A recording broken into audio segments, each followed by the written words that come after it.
Hello, everyone. My name is Jared Spackman. I'm the University of Idaho's barley agronomist located at the Aberdeen Research and Extension Center. For today's talk, I want to briefly review some of the physical properties of soils to discuss how nitrogen moves through the soil, as well as some management ideas to consider for the coming year. As we were all painfully aware this year, Idaho is currently going through a drought. Small grain growers felt the pain differently depending on which region of Idaho they were in and if they had irrigation available. So dryland farms in both southern and northern Idaho were especially hit hard this year. Irrigated land typically fared a little bit better, but the dry, hot conditions, they really seem to reduce grain yield. And from what I've heard, they increased protein content in the grain. I've got some nitrogen fertility trials in Aberdeen and in Kimberly, where we're looking at the effective nitrogen rate on malt barley, food barley, and feed barley, as well as hard red, hard white, and soft white winter wheat. And so we haven't quite got to that part of the analysis yet, but that's something I'm looking forward to seeing what was the effect of on overall quality. With our current drought conditions, most of our soils are likely to have depleted soil moisture in the second foot. And just something to consider and remember is that our small grain roots, or any agronomic crop really, the roots are only going to grow where there's soil moisture. And so if there's only moisture in the top foot, if you've got irrigation, you've got a really limited soil profile. And so that can affect nutrient availability. It can affect how easily that crop can withstand additional hot and dry days in the coming summer. And so as we reflect on what happened this last growing season, and as we look forward and plan for next year in terms of nitrogen management and water management, I think it's a useful and helpful for us to refresh our understanding of the soil and its ability to retain nutrients and as well as water for our crops. So for this brief review of some basic soil physical properties, first, let's just reconsider kind of what is a soil. A soil is typically consists of 45 to 60% mineral components. Depending on where you are and what your soil formation, what factors went into forming your soils, you may have more or less organic matter. Most of our southern Idaho soils are going to have 1 to maybe 2% organic matter. And then the remaining portion of that soil is pore space, which is going to vary in its composition of air and water. Now, pore space is the space between your soil particles, and it's going to be dependent on your soil texture and structure. So a highly compacted soil is going to have very few pore spaces, and it'll have higher bulk density values as well. And you can end up with these types of structures if you have, let's say you have a plow or tillage pan, or you have an area that experiences a lot of wheel traffic, such as at the heads of your fields, or you have an area that was tilled when it was too wet. This can make it harder for water to infiltrate into the soil. Another thing to consider is your soil particle size. So sandy soils have larger pore spaces between the soil particles compared to silt or clay, but the total pore volume is typically greater in silty or clay soils. Excuse me. Now, water movement through the soil is also dependent on the size, number, and continuity of the soil pores. So water is going to move by gravity downward through the macropores and through the smaller pores as well. And this water path is going to be affected by the soil structure. So for example, soils that have platy structures It's going to have a tortuous route where it's going to be weaving back and forth. It's going to take longer for that soil or for that water to infiltrate into that soil profile. And so this can result in ponding, for example, on your soil surface. Compare that to prismatic soil structures, where you have more defined roots, or even granular structures. So it still may be tortuous or weaving back and forth between these soil particles or soil beds, but it may be a faster infiltration rate.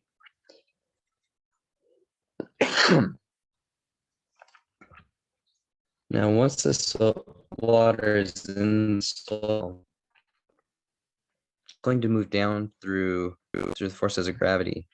So as you have excess water, gravity is going to move that excess water down to that soil profile until you leave your pore spaces filled and just bound inside those pores. And so this is going to be called your field capacity. And water is going to move through another method called capillary action. And basically this is the water has an attraction to the soil surfaces. So it's going to move horizontally and vertically.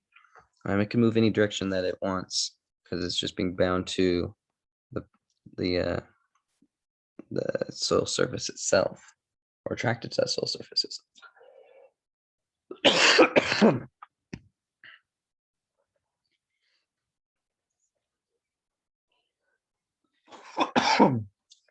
Excuse me. Now, when plant roots pull water from the soil,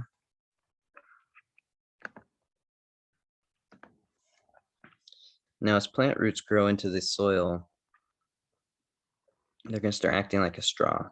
And so you'll have this root come in, and then it's connected to the leaves. And so as you'll have water movement going from the root tip all the way up the plant to the leaves where you have evapotranspiration occurring.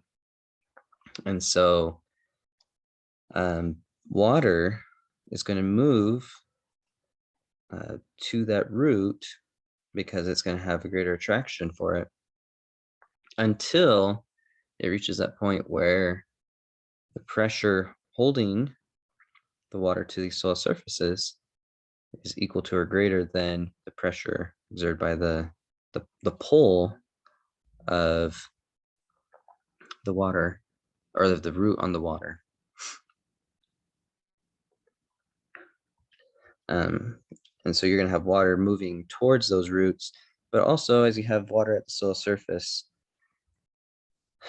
as that soil surface dries out, you may have water that moves up. And this is all important for nitrogen management as well.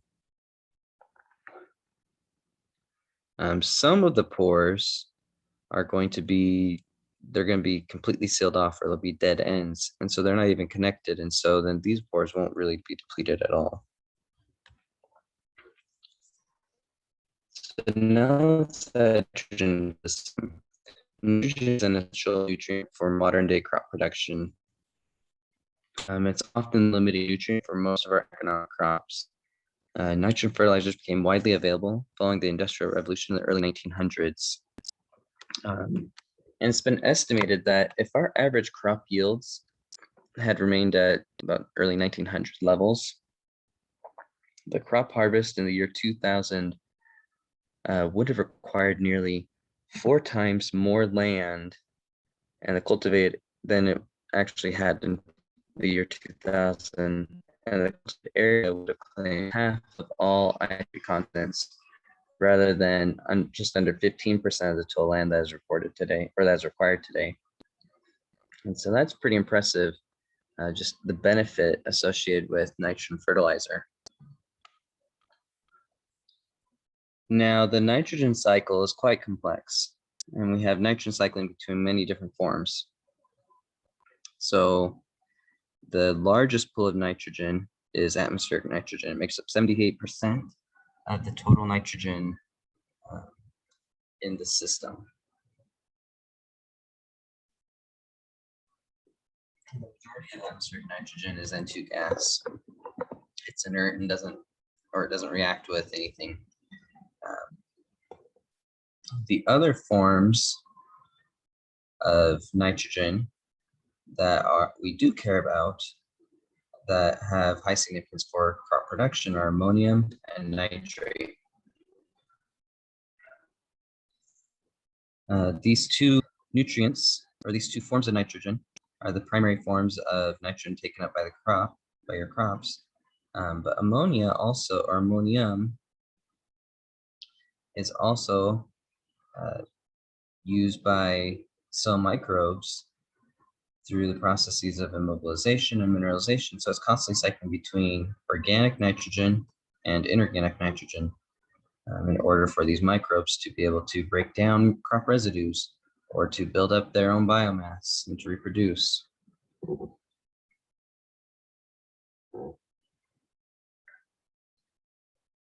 Now, the ammonium form of nitrogen typically cycles or is utilized relatively quickly. And so if you were to take a soil test of your soils, you'll often find that your ammonium nitrogen levels are fairly low, especially when you compare them to nitrate. And this is because of the nitrifying bacteria, where they rapidly convert ammonium to nitrate. Now, one other difference between these two forms of nitrogen is that ammonium nitrogen is pretty immobile in the soil. It can move, but it's fairly immobile because it binds to unique clay particles. So clays have negative charges, whereas the ammonium has a positive charge, and so it's going to be strongly attracted to that, as well as organic matter. Nitrate, on the other hand, has a negative charge, and so it's going to repel against those soil particles, and so it's free to move with water.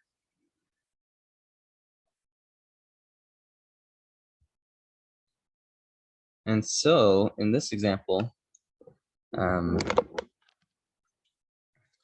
actual dispersal of nitrate with that water isn't very uniform throughout the soil profile. So in this example, let's assume that we banded 100 pounds of urea nitrate on the soil surface. So this has got urea, it's got ammonium and nitrate, so 3 forms of nitrogen fertilizers.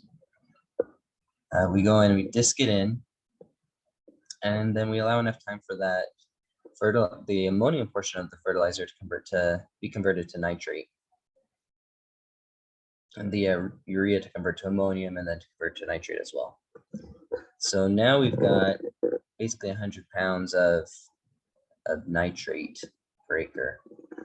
And then let's take a 3-inch irrigation event, and let's see what happens. And so what we have is the distribution in parts per million of nitrate nitrogen through the soil profile, where we have soil depth on the y-axis and the concentration on the x-axis.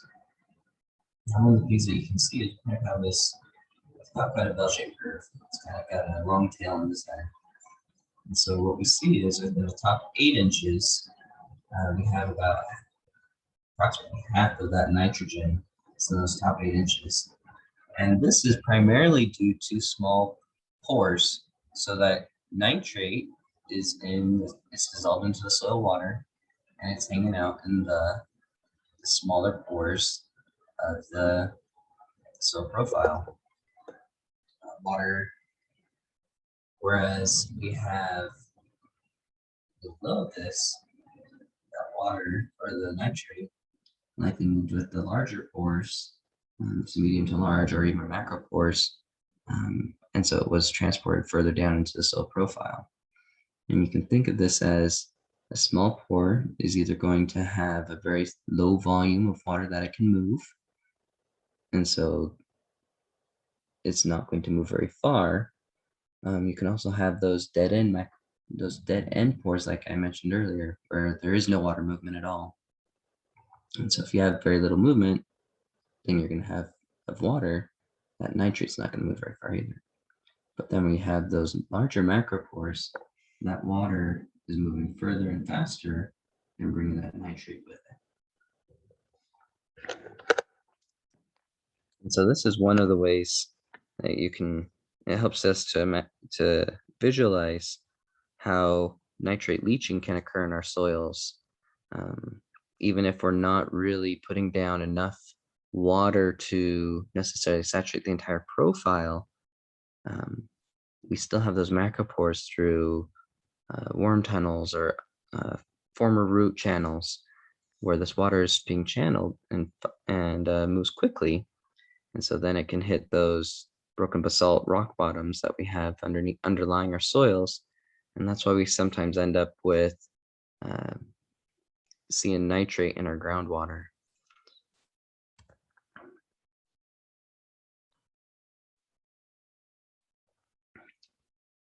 So another factor that can influence treatment in the soil is the type of irrigation system that you're using.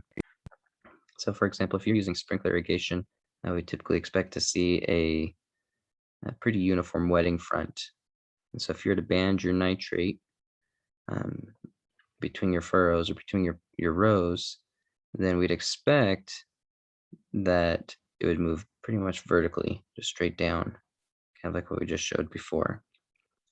But if you use furrow irrigation, for example, now you have the majority of your water focused right here, and so it's going to be focused both vertically, but it's also going to be spreading out to either side. And so you'll see that same type of plume with your nitrate fertilizer or your nitrate in general. It's going to be moving where the water moves. And so it's going to be moving both vertically and horizontally. If we consider sprinkler fertigation, for example, and in this case putting down urea ammonium nitrate, then that fertilizer we now have those three forms: urea, which is highly water soluble, nitrate, which is highly water soluble, and then ammonium, which isn't really going to move with the water. It's going to be more attracted to the soil particles. So as that fertigation hits the soil surface, your nitrate and urea are going to move with that water down that wetting front, whereas the ammonium is going to be nearly concentrated, mostly in the surface areas of your soil profile. And then after a few days, it'll convert to nitrate. And then if you have another fertigation event or another irrigation event, then it'll be moved down the soil profile.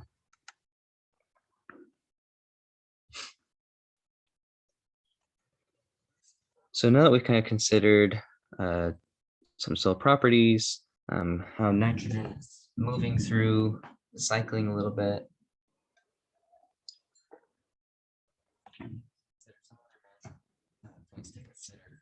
Here. The first one is soil testing.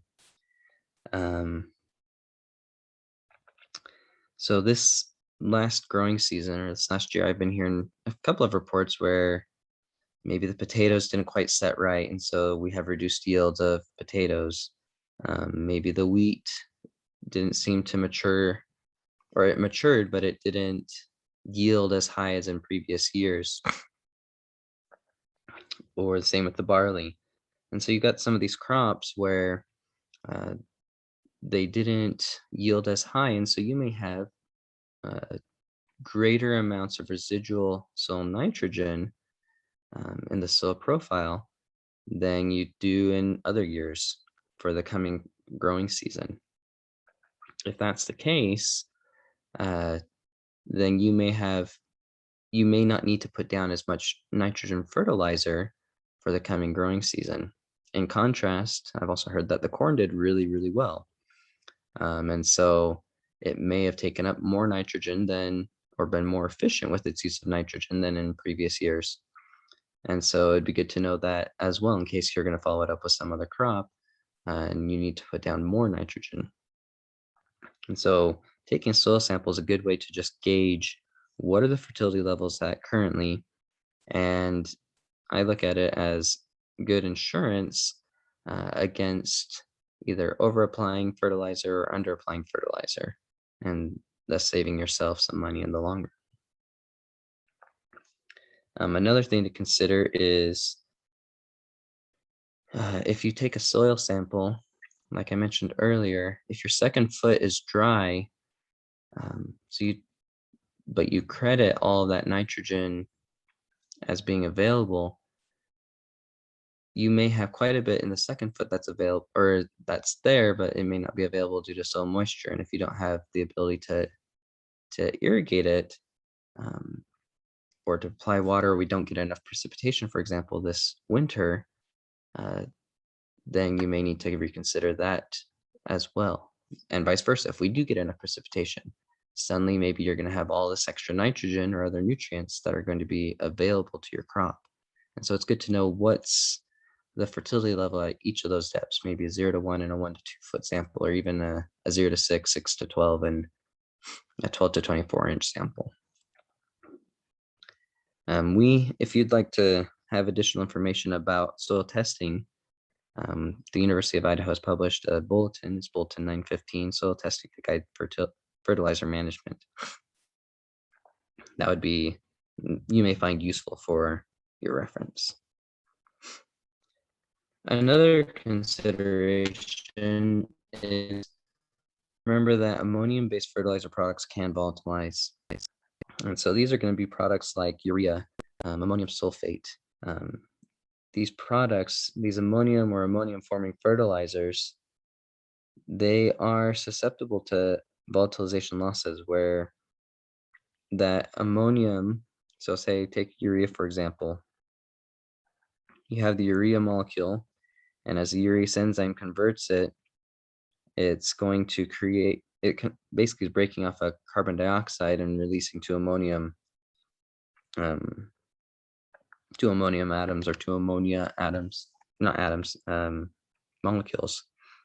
And so then you end up having right around these prills a localized high pH. And at a high pH, the ammonium or ammonia then can come off of that soil into the atmosphere as a gas.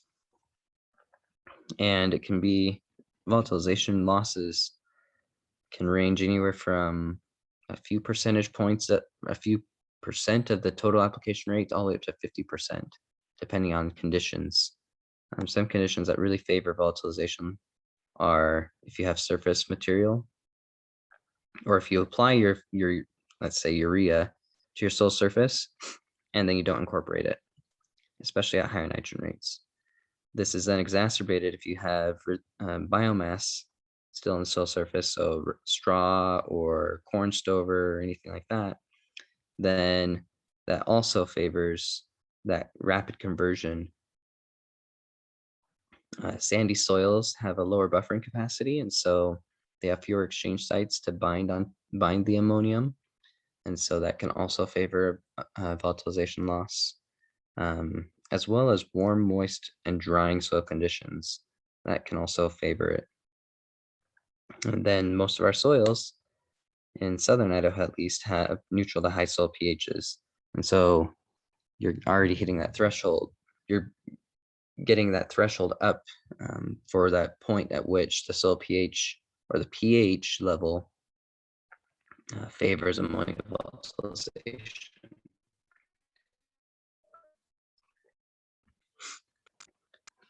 Some things to consider that will help to reduce volatilization losses are to incorporate that urea or any of these ammonia-containing products that volatilize.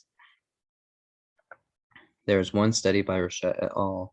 That found if they left urea on the soil surface on a slightly acid silt loam soil for 25 days, they lost 50% of the urea that they had applied to volatilization. If they incorporated it 1 inch, they only lost 38%. If they incorporated to 2 inches, the loss was down to 8.6, and then 3 inches, 0.6. So that's if you're able to get some pretty rapid incorporation. You can really minimize any of these losses, which is basically lost money, your lost investment in fertilizer. If you know that you're not going to be able to get out, for example, if you broadcast apply urea and you know that you're not going to be able to get out to till it in within a few days, you can use a product like a Ureas Inhibitor And urease inhibitors basically delay the how quickly the urease enzyme is breaking down that urea molecule into the 2-ammonium and the carbon dioxide. And so it can give you some more time to actually get some good incorporation, whether that's through an irrigation event or if it's through uh, manual tillage. And if you're interested in additional information about factors that control ammonia volatilization, my predecessor, Chris Rogers, he worked with some others to write up a bulletin. It's Bulletin 926 that you can reference for additional information about volatilization losses. And with that, I'd be happy to take any questions that you may have. I'm grateful for the opportunity to have shared some of the things that I study with you. Thanks.